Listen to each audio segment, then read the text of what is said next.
Welcome everyone to Beyond the Cosmoverse, the podcast that goes beyond the Cosmoverse stage. I am your host, Roberto Castro, Marketing Director at Cosmoverse. Cosmoverse is a digital asset summit that connects infrastructure with institutions, with this year edition coming to Hong Kong during the Hong Kong FinTech Week this November. Today's conversation is particularly interesting because we are going at the convergence of telecoms, blockchain infrastructure, AI, specifically with today's guest, one of the few people that is building production-grade payment infrastructure for a company that has 187 million connected devices. I'm speaking of David Palmer, which is the Chief Product Officer at Pairpoint by Vodafone. Welcome, David. Roberto, pleasure to be here. Really excited to have this conversation. AI, blockchain, and the cellular network are three key pillars to what I think is the next area of technical and economic growth. And I'm really keen to sort of explore these areas further today. And I'm very curious to have this conversation because you have 25 years of experience in telecoms.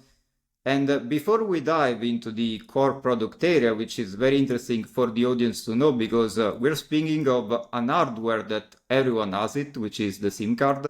But before we dive there, I want to speak about a bit more of your origin story, because when we are speaking of large enterprise like Vodafone, actually the moment where they start to research about blockchain technology is always very early. So when was that moment for you, like when you started to enter the division at Vodafone and started to focus on blockchain technology? So it was four of us in Vodafone.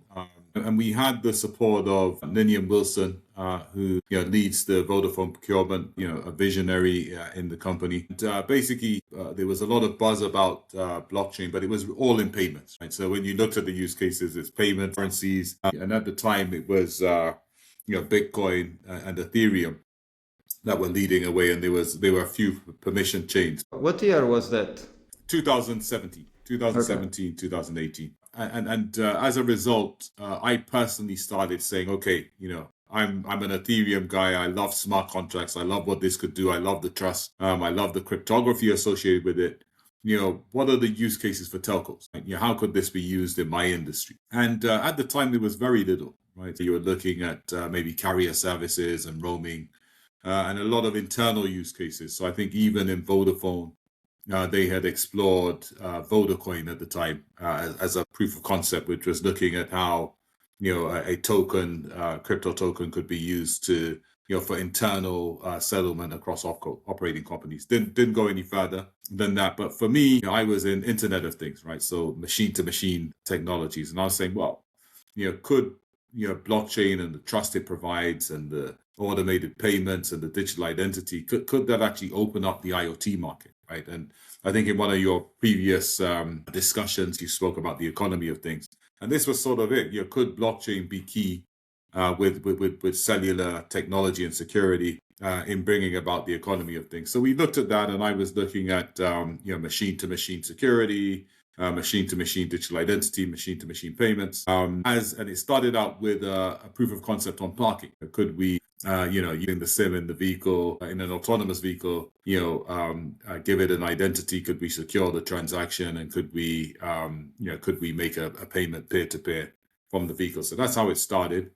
And that was in 2018. But I was one of four. There was another person, Adi Hussein, a key person in the blockchain industry, who was looking at contract management. Then we were looking at roaming, and then there was digital identity. And so there was four use cases that we looked at, which Ninian has sponsored to take to minimum viable product. And that's how it started, right? So we started digital identity, went forwards. I think there's 50 million people on the Vodafone digital identity.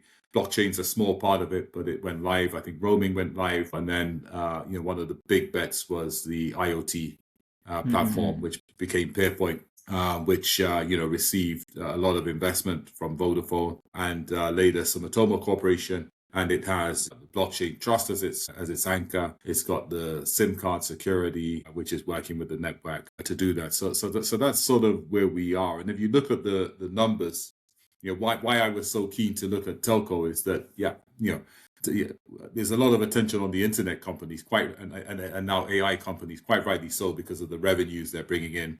And you have the figures on OpenAI, 100 million users in 6 weeks. I think now they've got 500 million users. You've got the social media platforms.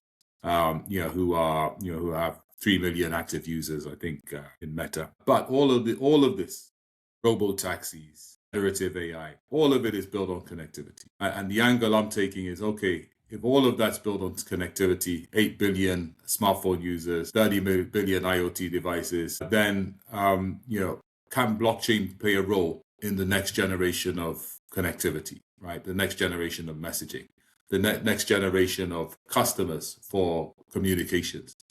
And one of the key customers will be AI agents. AI agents will be making phone calls. AI agents will be making phone calls on behalf of machines. AI agents will be transacting. I think that the agent chapter is definitely something I want to go deeper for later, because that is a word of its own, and it's actually enabling the economy of things. One thing that you mentioned is the Pairpoint is a joint venture between Vodafone and the Sumitomo Corporation. That I think that is a story of its own. Why there is a collaboration with Pairpoint between a telecom giant like Vodafone and Sumitomo, which is a Japan industrial conglomerate. We're born out of Vodafone. As I said, we were one of the big bets and one of 4 blockchain use cases that was taken to MVP. We're born out of Vodafone. As I said, we were one of the big bets and one of 4 blockchain use cases that was taken to MVP. There's a lot of excitement because what we're trying to do from a telco perspective is build on the connectivity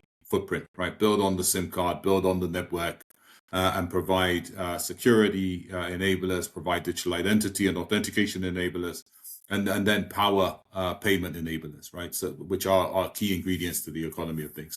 From a carrier point of view, what that means is the ability to provide more value-added services, to move up the value chain, which are all things which make a lot of sense inherently. But one of the reasons why Pairpoint became Pairpoint and wasn't just Vodafone is because a lot of the solutions we have, and you'll know this from discussions on the economy of things, are multi-telco, right? They have to be international. So if we come up with a security solution, a payment solution, a digital identity solution, where merchants can authenticate payments from machines, or cars can make payments, it can't just be Vodafone. It needs to be global, and it needs to work for carriers across the industry. So that's why Pairpoint was created, because it's multi-carrier. The other thing is that, where Sumitomo comes in, is Sumitomo has a lot of footprints in banking, automotive, and big industry. And those are some of the consumers and the use cases where economy of things works. In Sumitomo, you've got the access to the verticals in one of the key markets. So that's sort of the blueprint that we have. Of course, as we move forwards, we're expecting to be working with a lot more carriers, but obviously start with Vodafone. It's Vodafone first. And as we move forwards, we're expecting to work across a lot more industries. But we believe that the Vodafone and Sumitomo combination shows the vertical and horizontal route to market. And I think that what is very interesting in what you just said, beyond that you're already thinking in terms of distribution, is the mention that you did about the previous episode with Peter Bush at Bosch, because in that case he was speaking about implementing a digital sovereign identity into a car, where you're actually thinking in terms of an hardware which is on everyone's hands, the SIM card. So where the SIM card goes into play, and how actually could evolve in the near future to enable the economy of things applied to this device, which is very common and for everyone use. You can have digital identity without SIM cards, right? There's a massive ecosystem there. And in fact, for some of our solutions, we will look at that, and we'll look at how some of the technologies we're using, the cryptography, can be used without a SIM card, right? Where that's required. However, there is a significant footprint of cellular-based devices out there, right? And that's because machines are generally on the move. They need to have that sort of portable cellular-based technology. And more importantly, when we look at some of the sort of security threats we're having now with things like Claude Mythos, hardware is one important layer of security. And what the SIM card has is a hardware secure module. And what our solution can do is to bootstrap cryptography onto that hardware secure module, which is an important physical layer of security, which I think is becoming even more important, which underpins the identity. Now, if you look at 30 billion devices, right, and you're saying, okay, those 30 billion devices are going to have a digital identity. That digital identity needs to be attested with every transaction, right, in every ecosystem. And that means the device needs to have an identity, but it also needs to be able to prove that identity. Yes, you can use ZK proofs, but having a physical key, which is stored securely in a hardware secure module, is an important layer of security to trust the identity of that device, right? And if you look at things like phone number digital identity, so Vodafone has Identity Hub. I think that millions of people on Vodafone Identity Hub. But the important thing is it's used all the time. So every time you go to your bank to withdraw money or make a transaction, it sends you a text message. That is Identity Hub, right? So that's a physical API identity attestation solution which has multiple users and is trusted by merchants. However, what we're adding is the blockchain side to this, linked to the SIM card, which makes that the phone number a verifiable credential, which can be used automatically by machines, and the machines can sign to that. Ultimately, the SIM card, the physical form factor, which is relatively cheap using existing SIM cards, and the cryptography in there is an important part, we believe, of a secure digital identity. No, and I think that also coming from the previous conversation, indeed, trust is becoming the killer feature of these new decades because, as you mentioned, with Claude Mythos and other AI models, it's becoming increasingly important to actually building the trust layer when you have products that are commercialized to every user. And this digital sovereign identity is one way to making the hardware more secure when performing, as you mentioned, autonomous transaction. In this world where there are autonomous transaction and SIM card is one of the enabler with the integration with the blockchain technology, digital identity. One question that I have is what could be a concrete example for everyday user to understand how this is going to impact his everyday life? Comes down to everything, right? You're starting to see a lot of stuff with robo taxis and autonomous vehicles where the vehicle will have to have an identity which is linked to a person or a business or an organization because it won't have a driver. Until now, vehicles have had a driver, and whoever's driving gets the points if they go through a parking toll and don't pay. They're liable. If they speed, they're liable. Interesting now, because who's going to be liable for a robo-taxi if it goes through a toll and doesn't pay, or it speeds, or it does something wrong? Who is liable, right? So it can't be the car because liability has to relate to a legal entity, and that legal entity needs to be a person or a business organization. So in that case, being able to provide a vehicle with an identity which is delegated from a person or an organization is the first step, right? So that's where you have this hierarchy of digital identity, which extends beyond the person, is important. The other side is where something goes wrong, then you need to have the ability of the thing and that identity to do something, right? Now, obviously, the first thing is pay. We're expecting that robo-taxis, autonomous vehicles will need to pay for tolls. They'll need to pay for parking. They'll need to pay for maintenance. They'll need to pay for VIP lanes, all of these things, right? So that's where we've sort of built the vertical, which is looking at, can we give the vehicle a secure digital identity, which is rooted on the security of the SIM card, give it a secure digital identity, and that enabler is in an application for parking or tolling or whatever. Then we can provide the enablers for that card to pay using one of the payment companies or an IBAN transaction. So I'll take here one of your quote, so be ready for that. But you mentioned 3.3 billion devices trading by 2030. You done? Okay. What is trading there? Like, what do you mean with trading? Yeah. You mean transacting in the economy Yes. of things? Yeah, so that was a study done by SLT Partners. So there's some analysts who have worked closely on some of the use cases we've got, and they were doing a study on the economy of things, and that was the number they came up with, right? So 3 billion devices transacting in the economy of things. Now, I think if we look at how that's playing out, we're in 2026 now, so we've got 4 years. What is going to move in the 4 years? Drones, number one. Autonomous vehicles, number 2. I think the biggest one that's going to emerge is going to be the robots as well. So if you look at that, will we have 3 billion cars, robots, and drones by 2030? I don't know. I think some of it will also be existing vehicles, supply chain, transactions linked to connected devices, etc. But what we're starting to see is that I think AI will be a catalyst for this, right? Because if we look at where we are, the most exciting area in the economy is the economy of AI. Everything is moving in that direction. It's starting to become the topic of conversation for everything. So you're telling me that you're already starting to think not in terms of human user, but AI user.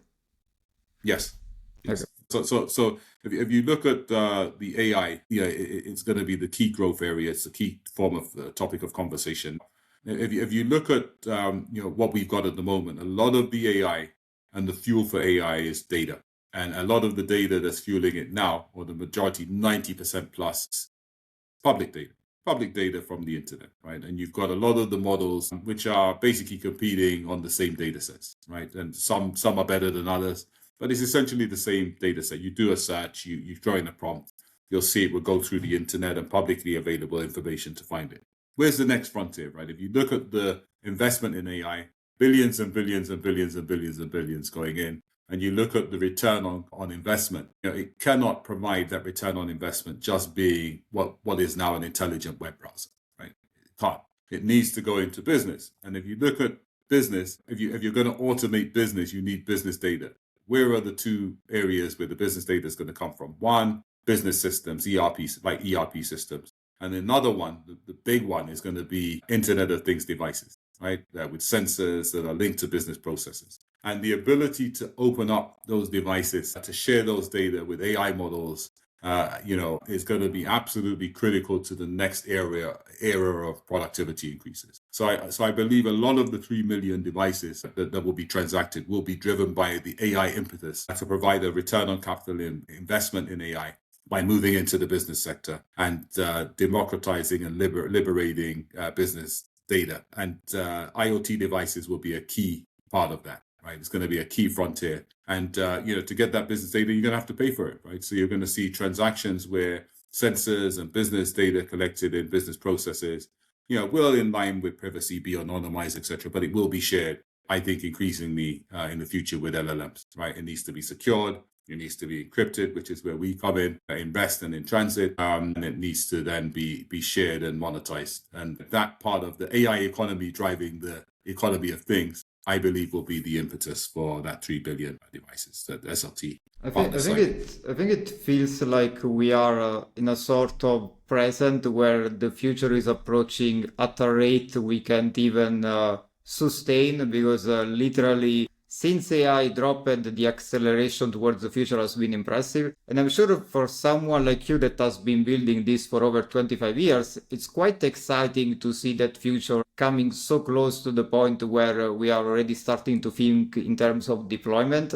But from a product point of view, that deployment, what is the biggest friction point when it comes to actually building this product and put it in production and giving it to user? Where do you see the biggest friction point? So I think if you look at Pairpoint, it's about the SIM, right? So, can we link SIMs to platforms? Can we leverage the SIM card for security? Can we leverage the SIM card for digital identity? Can we leverage those two enablers to support payments companies? Can we open up markets with our technology? And I think the biggest barrier is getting adoption and traction. As with everything where you have a sort of future business, getting people to understand the potential before the right timing is difficult. So if you look at 2018, there was a lot of interest in blockchain, right? But not a lot of people virtually no businesses were actually implementing solutions. They were only POCs. There's a lot of interest in AI in 2018. Nobody was implementing anything. So we didn't have autonomous vehicles, etc. So if you look at the period from 2018 to 2026, you had us looking at solutions using the SIM card, which were maybe ahead of their time, right? We didn't have Claude Mythos, we didn't have the quantum threat there, etc., which are some of the problems we solve. I think if you look at now, All of those things are there, right? Quantum's in the headlines. Mythos is in the headlines, all pointing to the benefits of the SIM card and the hardware secure module we have in that, right? But if you look further, AI will drive the monetization of data. So I think now the factors are there for adoption and people are seeing the value. So I think one of the barriers is adoption, which is a key one, but the tides are changing and the environment is changing for us. When you look at the economy of things, one of the biggest barriers you have is that in a lot of the use cases, people say, well, why do I need to give my vehicle an identity or the sensor an identity or the device an identity, the machine an identity? Because, somebody will be sitting in the car and they can use their mobile phone. Right. So if you look at some of the use cases we explored, like EV charging or parking or tolling and some of these things, it's like, well, you got somebody in the car. Why do I need the car to pay? Of course, when you're looking at fleet examples where you have fraud and other things, yes, there is a benefit for the car to pay, but it wasn't a pressing need. With autonomous vehicles, robo-taxis, then there's nobody in the vehicle, right? There's nobody in the drone. There's nobody, in a smart meter. So that's where, the technologies for security, digital identity, which are enabling autonomous payments are absolutely critical, right? And I think that person without a smartphone in the use case is one of the biggest barriers we had, which is changing. It makes a lot of sense. And I'm also seeing the payment architecture that you're building because from what I can see, there is a telecom carrier, a Japanese industrial conglomerate, but then also you have a global card network, which is Mastercard, and a major US bank for tokenized deposit, which is JPMorgan. Can you speak about how those integration with Mastercard and JPMorgan are playing out from the Pairpoint side? So Mastercard, we've been a part of a lot of their things, as you mentioned. We did a lot of work on tokenized deposits with them and how that could, through the connectivity and the SIM card, be translated to a real SIM card, a real use case, which in this case was asset as a service EV chargers. So it was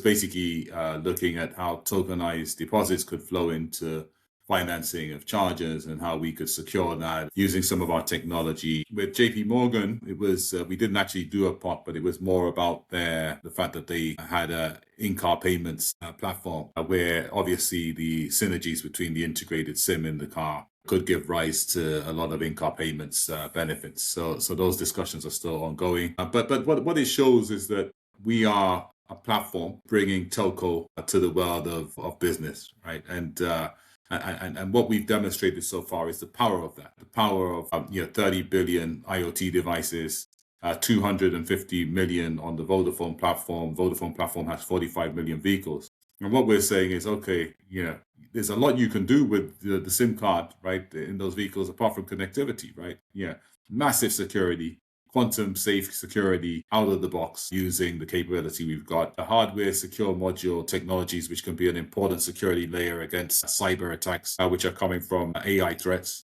The ability to anchor a digital identity and get a device to sign on chain on platform is absolutely massive externally. And the ability then to link that to payments, which are initiated through banks and banking rails, enables the monetization layer to come. So we think that these are key ingredients. And I believe now is the time when we're going to start seeing the economy of things really take off because of the demand for data and the demand for automation that is now there and being pressured by economic forces. When we are speaking from the human user, AI user perspective, human user potentially are 8 billion. AI user are estimated to be by 2030, 115 billion. That's a lot of users, I would say. Yeah.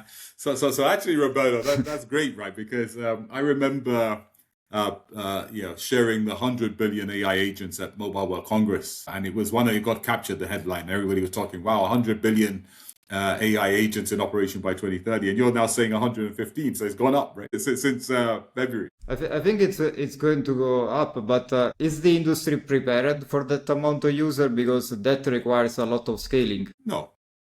I don't think the industry is prepared for what's coming. So if you think about it, what will these agents be doing? One of the key use cases will be the agents will be researching. We'll have assistants for our diaries. Businesses will have assistants which will be doing a lot of things that humans do, and a big part of it will be what we call agentic commerce, right? Agentic commerce being where agents or a series of agents with some sort of intelligence in between them can pay and pay on your behalf, right? And the online transactions will be geared towards agents and agents will be executing. Now, one of the big problems you have with that is how can the merchant trust an agent, right? So if an agent's acting on my behalf or a business behalf or an organization's behalf, and it's buying a rail ticket or it's buying an air ticket or it's buying groceries or a retail thing, how can the merchant trust that that agent is linked to me?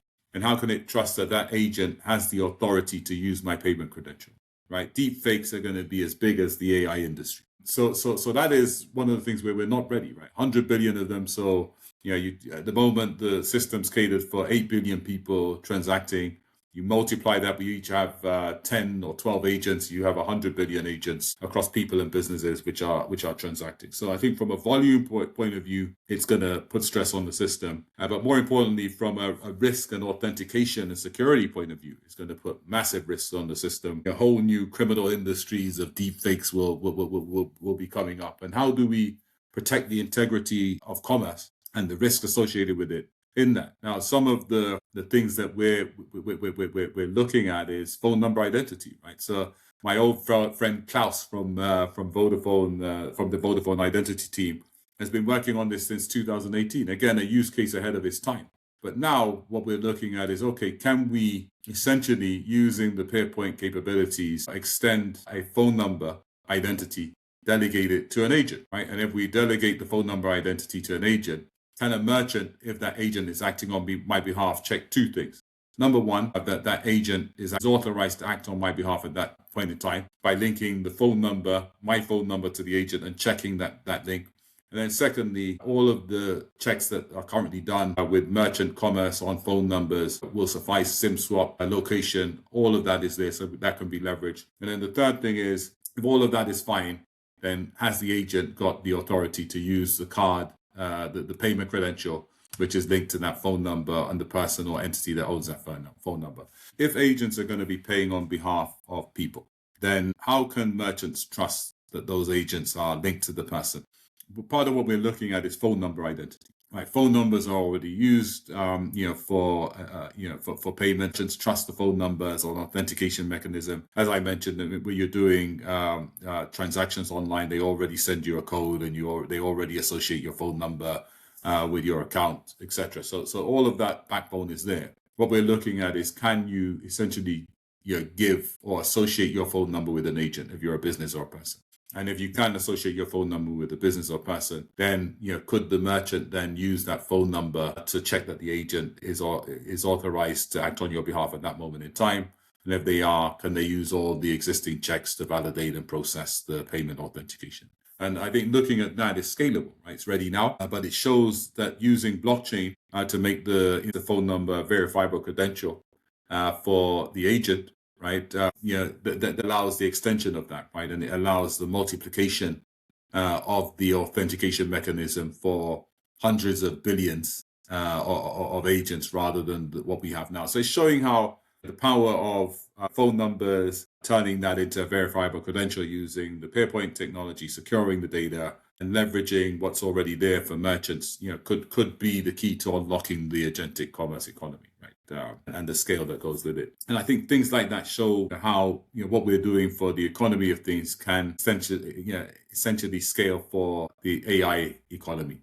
The next evolution, which is sovereign AI, literally AI agents that pay for their own data and their own survival, which is something that I'm paying attention because a lot of people are starting to talking about. And with the rate we are accelerating, that's also a user that maybe you're considering in the future. Because right now the AI agent has an operator, which is the human. That's what we are becoming in the end, operator of these AI agents, because they can work at a rate that we can sustain. So how do you see that potential user in the future? Yeah, I mean, the key thing is that legally, so I did this when I was writing, I wrote a book on the business of the metaverse. And part of what we were looking at is, okay, how do you actually get laws to support the virtual world, right, and the metaverse? And I think the same for AI, is that if we're going to get a new set of laws just for AI, it will take 30 years, right? And we know that the technology race won't wait 30 years. So it's important that AI, can be traced back to a legal entity, a person, a business, or an organization, right? Who have legal liability, and we can establish jurisdiction and all the legal things and recourses that are required. So I think the idea of sovereign AI can only work where you can trace it back to a legal entity, right? Else agents could just do what they want, who's going to be liable? So I think that's the first thing. However, within the sovereign AI side, it's very important that we're seeing an important shift here, right? Globally, business, and I studied economics, maybe you study business as well. It was always about locating business to sources of low labor, right? Low labor costs. So if you look at international business, it was comparative or absolute advantage. And it was normally where the resources are and where you have low labor. You saw, over the last 20, 30 years, a lot of relocation, outsourcing of business functions to areas where the labor was lower, outsourcing factories and manufacturing to areas where the labor is lower and you could manufacture more cheaply. And now we're seeing a shift to, where we're looking at AI and we're looking at robots and we're looking at completely automated factories. You're going to see a shift to locating where you have the comms and the AI infrastructure, so you can have these automated things, right? So you're going to see a move away from low labor models to highly capital intensive models, which are based on availability of AI infrastructure. And when you look at that, it will become more and more important for economies to be based on capital investment. That is going to be absolutely critical to the new models. And when you look at that, then robots may well be something that are purchased or leased. If they're leased, then they'll be in businesses. So you have swarm technologies where robots may go from one car factory to another, and they'll have their own P&Ls. We're already talking about the virtual fleet, where essentially I buy my car. One of the things all the manufacturers will tell you is that the car, second most expensive thing we buy, is 95% of its time part not being used. If I buy a Tesla, for example, which has autonomous capabilities and is capable of joining a robo-taxi fleet when I'm not using it, then that car will act on my behalf in that 95% of the time and have a P&L. This relates to the economy of things because, yes, you're absolutely right. Autonomous systems will essentially be machines, which are part of the machine economy, but will increasingly participate in the broader economy, and they'll have to be interoperable, able to operate across ecosystems of businesses, and they'll need to have a P&L, and they'll need to transact and take payments and make payments. And that was the vision of the economy of things, right? Now the AI economy and the rise of autonomous systems is creating the infrastructure where, yes, you're going to see a lot more of that coming in the future. I mean, one of the bigger enablers for this technology to thrive is also the regulation, because not all the jurisdictions are ahead in these terms. For example, we at Cosmoverse this year have a focus on Hong Kong and the APAC region, and we are actually seeing that the government is well ahead with the conversation we are having. They are already looking at those implementation and how to position it from a regulatory standpoint. And I saw that you are on the board of the Web3 Alliance in Asia. So is it the APAC region one of those areas that Pairpoint is focusing on because the jurisdiction is ahead in terms of regulation? We work with Sumitomo, obviously, in that region. And there's a lot of activity where I think there's a plan to roll out our core technologies. I think from a regulatory point of view, it's interesting because all of the key regions are battling for a first past the post, right, with AI and autonomous systems. And the regulation is very much catching up in all markets. Now, as I said, I personally foresee one where, business and capital will move to the geographic areas which allow the fastest growth, right, of businesses linked to AI infrastructure. So there'll be a competition to create the best environments for those businesses to excel going forwards. Of course, Asia will be one of them. It's a manufacturing hub, and I think it will be critical going forwards. Also, machines help with some of the population profiles where you have aging populations. If we're not labor intensive and we're robot intensive, then maybe that answers some of the productivity and issues that were being forecast. So I see it as a key region. But I think, the regulations get becoming more complex because there's part of me which is, as you said at the beginning, I'm really excited, right? We're seeing, Web3, AI, fintech, cellular technologies, network slicing, open RAN, open banking, all of these technologies coming, which are creating stuff that we could only have dreamed of 30 years ago happening, right? It's incredible. But at the same time, there's a social cost, right? We're also seeing a lot of discussion on people getting emails, thousands of you are fired. And this is the dilemma between business, which is profit maximization, and society, right? And from a personal level, I think getting a balance, especially in the initial phases, will be important, because from a capability point of view, there's no doubt that AI will be able to do a lot of jobs that humans do in the future, right? Just like computers did, right? When computers came about. What happened then was a transition where, we became users of computers and it increased productivity. And with AI, I think we need the same sort of transformation to take place, right? The question is, if we move quickly, will the transformation be able to take place and be effective in the right timelines? And that's where we need, I think, regulation, and we need direction to be able to make that transition. Else it could be that there are social impacts to the technology moving more quickly. I believe both can move in harmony, but we need regulation, and we need guidance, and we need legislation. I believe on this, and directions from business to make sure we have the right balance. I can tell from my experience, I'm doing everything to becoming an operator of AI and all the tools that are right now available, because it's happening, and you need to remain updated and in this era of transition, because the amount of jobs that right now we are losing to AI, it's starting to be considerable. And there are different visions for where the future is going. There is, for example, Elon Musk speaking about abundance, which is, I don't know how I feel about doing nothing and getting paid because AI do all the work. So that's where regulation could play a part if we are actually looking at creating a balance. What is your optimistic outlook for the convergence of humans AI? It's interesting because, the basic economic problem is scarcity, and a lot of the economic principles in business, the driver for a business is profit maximization, and for people it's maximizing self-interest, right? All the economic models are based on those two or three factors. As we go forwards, can robots and AI bring abundance where essentially we don't need to work and they'll do everything? And I think Elon was saying we won't need money. It just doesn't work economically, right? Who's going to be the winners and losers? Is everybody going to be equal? Every country going to be equal? At the moment, you've got 6 companies that are responsible for over 90% of the investment in AI. If they're responsible for over 90% of the investment, you can only deduce that the rewards, if they come as big as they are, will be 90% going back to 6 companies, which is not how you run an economy or a society. So from that point of view, I think, and these are my personal opinions, I think that you can't take away the economic factors of scarcity. And I don't think that that's what will happen. I think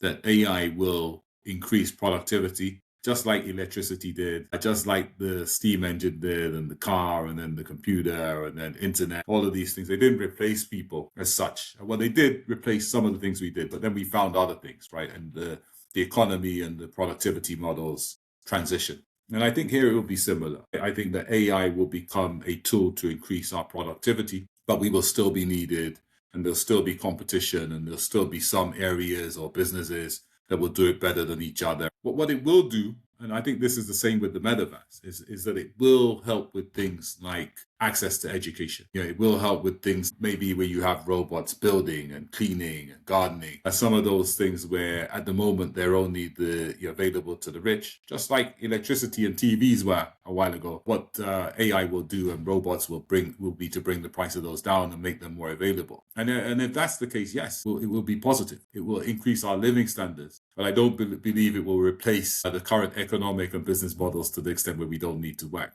On the metaverse, one of the things that we found, and I was writing my book on it, was that if you look at Harvard education, for example, what could the metaverse do? It can remove geography, so I don't need to go to campus. And if it's a digital service, you can have an infinite supply. So theoretically, in that case, it could increase supply and lower price, which is a very positive thing. And I believe AI will be the same thing. It will increase supply of services, builders, shop workers, assistants, domestic workers, gardeners. It will increase the supply and lower the price. So yes, our living standards will improve, and I don't believe it replaces the the business models we have fundamentally. My final question for you is our audience span operators across finance, technology, even AI. What is your advice for people working in companies right now that have to face this near upcoming future of the economy of things? The economy of things and the economy of AI, I think, are linked now. And my advice would be: there's never been a time where creativity, innovation, and enterprise are so valued. What AI and autonomous systems allow you to do is to take an idea, take an enterprising idea, and it allows you to go to market and bring that idea to life at much lower cost, right? Quicker than you would have before. So my advice would be to value creativity, right, in those companies and individuals. Value enterprise and meaning entrepreneurship and innovation, because those now are competencies which will be key to this new world that we're moving into. And it does change the culture, right? Because a lot of the focus had been on knowledge systems, technical skills. Those technical skills and those knowledge systems will still be required, but those are the areas where AI will increasingly start to take over, right? So then what are those things doing? What will AI be doing if it's taking over those things? It will be supporting vision,